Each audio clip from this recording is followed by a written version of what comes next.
ഈ ലോകത്ത് നടക്കരുത്. ഉസ്താദ് പരിശുദ്ധമായ ഉംറ നിർവഹിച്ചു.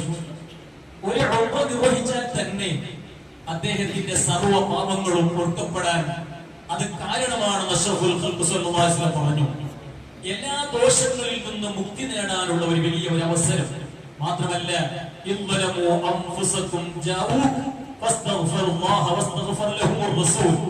ദോഷം ചെയ്ത അടിമകൾ ഹബീബായ റസൂലുള്ളാഹി തങ്ങളുടെ റൗള ശരീഫിന്റെ മുൻവശത്ത് വന്നുകൊണ്ട്, നബിയെ ഞാൻ ഇവിടെ എത്തിയിട്ടുണ്ട്, ഞാൻ ദോഷിയാണ്, തെറ്റുകൾ വന്നവനാണ്, എനിക്ക് നീ പൊറുപ്പ് തരണേ ഹബീബായ തങ്ങളുടെ മുന്നിൽ പറയുമ്പോഴേ അതുകൊണ്ട് അല്ലാഹു തആല പാപങ്ങൾ പുറത്തു തരും. അങ്ങനെയുള്ള ഉംറയും മദീന സിയാറയും നടത്തി നാട്ടിൽ വന്ന് വീണ്ടും ഇൽമിയായ മേഖല തന്നെ തുടർന്നു പോകുമ്പോഴാണ് അല്ലാഹുവിന്റെ ഖദാ പ്രകാരം ഹാർട്ട് ബ്ലോക്ക് സംബന്ധമായ രോഗം ബാധിച്ച് ശിവമൊഗ്ഗ ഹോസ്പിറ്റലിൽ കടന്നു. അവിടുത്തെ ബ്ലോക്കുകളൊക്കെ നീക്കി ആരോഗ്യവനായി തിരിച്ച് നാട്ടിലേക്ക് വരുന്നു. പിറ്റേ ദിവസം ഡോക്ടർമാർ ചെക്കപ്പ് നടത്തി. എല്ലാ നിലക്കും ക്ലിയർ ആണെന്ന് പറഞ്ഞ് ഡോക്ടർമാർ അവിടുന്ന് വീട്ടിലേക്ക് പറഞ്ഞയച്ചു. പക്ഷേ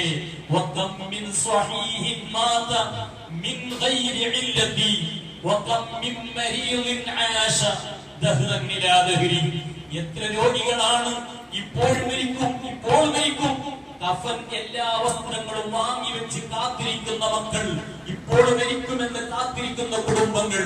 പക്ഷെ ആ രോഗിയായ മനുഷ്യൻ മരിച്ചില്ല. കുറെ കാലം ജീവിച്ചു. പക്ഷേ ഒറ്റൊരു രോഗം പോലും കാണാത്ത എത്ര ആരോഗ്യവന്മാരാണ് മരിച്ചു പോകുന്നത്.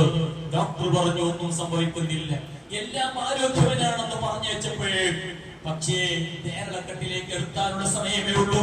മരണത്തിന് അത്രയും സമയം വേണ്ടതില്ല.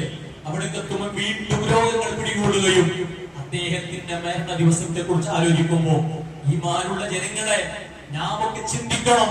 നമുക്ക് മരിക്കാനുണ്ട്, നമുക്ക് മരിക്കാനുണ്ട്. ആ മരണം ഒരു നല്ല ദിവസത്തിലാകണം, അത് നല്ല ഒരു ദിവസത്തിലാകണം. നല്ലവരുടെ പ്രാർത്ഥന ലഭിക്കുന്ന മരണമായി നമ്മുടെ മരണം എത്തിച്ചേരേണ്ടതുണ്ട്. നമ്മുടെ ഉസ്താദുമാർ നിരന്തരം പറയുകയാണ്, പടച്ചറബ്ബേ എന്നെ വെള്ളിയാഴ്ച ദിവസം സയ്യിദുൽ അയ്യാം ആ ദിവസത്തിൽ എന്നെ മരിപ്പിച്ചു തരണം എന്ന് ദുആരക്കാത്ത ഹദീ ഉസ്താദുമാരില്ലേ, ഞാൻ ആമീൻ പറയാത്ത മുഅ്മിനീങ്ങളില്ല. എന്നാൽ ആ ദുആ ഉസ്താദ് ദുആയിരുന്നു, അല്ലാഹു ഇജാബത്ത് കൊടുത്തു.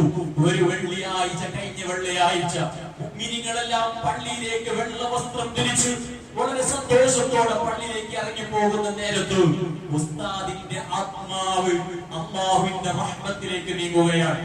കഴിഞ്ഞ അന്നത്തെ ദിവസം അറഫ ദിവസമാണ്. മുഅ്മിനീങ്ങൾ മുഴുവൻ നോമ്പനുഷ്ഠിച്ച് അല്ലാഹുവിലേക്ക് അടുത്ത് അല്ലാഹുവിനെ ഓർത്തുകൊണ്ട് ഇബാദത്തിലൂടെ ധന്യമാകുന്ന മുഹൂർത്തം. ആ മുഹൂർത്തത്തിലാണ്, ആ ദിവസത്തിലാണ് ഉസ്താദിന്റെ റൂഹ് അല്ലാഹുവിന്റെ റഹ്മത്തിലേക്ക് നീങ്ങുന്നത്. അങ്ങനെ അതിന്റെ ശേഷമുള്ള ഓരോ സമയങ്ങളും ഉസ്താദിന്റെ ജീവിതത്തെ സംബന്ധിച്ചിടത്തോളം, ഉസ്താദിന്റെ പാരത്രികമായ ആ ഒരു ലോകത്തെ സംബന്ധിച്ചിടത്തോളം വളരെയധികം വിജയം കിട്ടാൻ കാരണമാകുന്ന ദിവസങ്ങളായി, സമയങ്ങളായി അല്ലാഹു മാറ്റിക്കൊടുത്തു എന്നത് അദ്ദേഹത്തിന് കിട്ടിയ ഏറ്റവും വലിയ തൗഫീഖാണ്. വെള്ളിയാഴ്ച ജുമുഅ കഴിഞ്ഞു, അതിനുശേഷം ദുആകൾ നടത്തി. രാത്രി, പെരുന്നാളിന്റെ രാത്രി മുഅ്മിനീങ്ങളൊക്കെ സന്തോഷിക്കുന്ന സമയത്ത് ആദ്യത്തെ ഖബർ ജീവിതത്തിലെ ആദ്യത്തെ രാത്രി ഒരു പെരുന്നാളിന്റെ രാത്രിയായി ഉസ്താദിന് ലഭിച്ചു എന്ന് മാത്രമല്ല, ഇത് നിങ്ങൾ മൂന്നാമത്തെ ദുആക്ക് ചേരുമ്പോ അയ്യാമുത് തശ്രീഖിലെ 12ാമത്തെ ദിവസത്തിൽ നമുക്ക് ഇങ്ങനെ ചേരാൻ കഴിയുമെന്ന് പറയുമ്പോ ഇതൊക്കെ പ്രാധാന്യമുള്ള ഈമാനുള്ളവർക്ക് വലിയ പ്രതീക്ഷയുള്ള ദിവസങ്ങളിലായി ഉസ്താദിന്റെ ഓരോ കാര്യങ്ങളും നമുക്ക് അവിടുന്ന് ചെയ്യാൻ സാധിച്ചു എന്ന് പറയുന്നത് ഉസ്താദിന്റെ പാരത്രിക മോചനത്തിനുള്ള ഏറ്റവും വലിയ ഒരു തെളിവാണ് എന്ന് മാത്രം ഈ സമയത്ത് ഓർമ്മപ്പെടുത്തി എനിക്ക് പറയാനുള്ളത്. നാം ഒക്കെ വളരെയധികം ചിന്തിക്കണം. നമുക്കും നല്ലൊരു ദിവസത്തിൽ മരിക്കണം. എല്ലാവരും നാക്കുകൊണ്ട് നല്ലത് പറയിപ്പിക്കണം. ഉസ്താദിന്റെ ജീവിതത്തെ സംബന്ധിച്ചിടത്തോളം എല്ലാവരും പറഞ്ഞു സൗമ്യ സ്വഭാവക്കാരനാണ്, വളരെ വിനയാൻവിതനാണ്, എല്ലാ വിഷയങ്ങളിലും വളരെ സൂക്ഷ്മത പാലിക്കുന്ന ആളാണ് എന്ന് പലരും പറയുന്നത് നമ്മൾ കേട്ടു. ഓ മുഅ്മിനീങ്ങളെ, നമ്മളെ കുറിച്ച് അങ്ങനെ പറയണം, നമ്മുടെ വാക്കുകൾ ശ്രദ്ധിക്കണം, നമ്മുടെ പ്രവർത്തനങ്ങൾ ശ്രദ്ധിക്കണം. അതേ മരണത്തിനെ കുറിച്ച് ഓർക്കാൻ പറ്റുന്ന എന്താണ് പറഞ്ഞില്ലേ, മരിച്ചവരുടെ നന്മകൾ നിങ്ങൾ പറയണം. എന്തിന്? മറ്റുള്ള ജനങ്ങൾക്ക് ഒരു പാഠമാകാൻ, നമുക്കതൊരു പാഠമാവണം.